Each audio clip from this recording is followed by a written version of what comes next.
It's amazing how great of a player he really was. He was. And he was a And good a catcher, and clutch he worked player. well with it. He worked well with his pitchers. And there was no DH. Yeah. Like, he didn't get days where he could just hit, you know? He caught. Yeah. And he played in, 500 games most of his career. Yeah, he Like, was over 500 games. I'm yeah. sorry, he had 500 at bats. 500 bats. What'd you make of his hitch with his hands? I was always fascinated by It that. was Looking just his back at pump. yeah, That's what made me think he's a hands guy. right. Like, it's him feeling his hands, getting his hands going. So he was a hands guy. Even though he used his legs, he wasn't like, "Oh, I gotta drive my legs. I gotta load my legs. I gotta get my legs in position." He felt hand. Even when you talk to him, I feel like I'm trying to, you know, I gotta find a barrel. If I have two strikes, I'm trying to put it in play. He was a down through the ball guy. That was his thought process. Whether or not he did it, he did not swing down through the ball, but that was his feel. That was his first move with his hands, which we'll see in some of the videos. So I think that's where the hand pump kind of came Yeah. from. That's what got him going. Instead of maybe a rock or a sit or getting the weight into his back hip, he was a hand guy. When I get my hands going, I'm ready to go.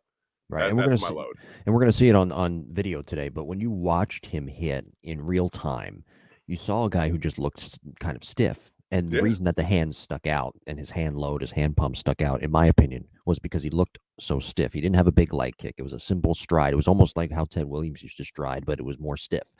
Yeah. But when you watch him on video, and we're going to see it today, you understand how smooth of a hitter he really was and how his body sequenced so well. Yeah. No, it was cool to look at the video because, again, he was one of my favorite players growing up. Me too. I Yeah. tried to hit like Mike Piazza. Like, I know Jose Canseco was my original. That's when I was Mm, younger.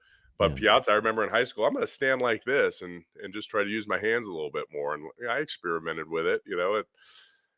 He was just great. And did I ever mention how he taught me how to, wrap my glove, my You catcher's mentioned that a couple of episodes ago. You want to tell that story?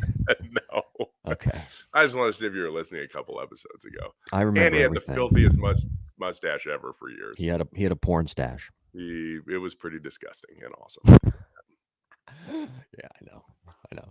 I was never into that whole mustache look, like the Sal Is he a Fasano. Philly guy? Is he from He's Philly? from Norristown. His father still owns Norristown. a car dealership. Okay. And I said this. Now I'm going to test you. See if you were listening a couple of episodes ago. Probably not. Did you know that Mike Piazza worked with Ted Williams, and Ted Williams predicted that he was going to be a great major league player? Did you know that? You told me that. I only knew Oh, that because okay. I remember you saying that. That Yeah. is true, though. Yeah. Yes, they worked together, Because which of is his why uncle or his dad or I think what? Or it was Tommy Lasorda? it was Lasorda. Yeah. Lasorda got them hooked up. Because that was his uncle, right? I thought it was his Godfather, something godfather. like that. Yeah. The Godfather.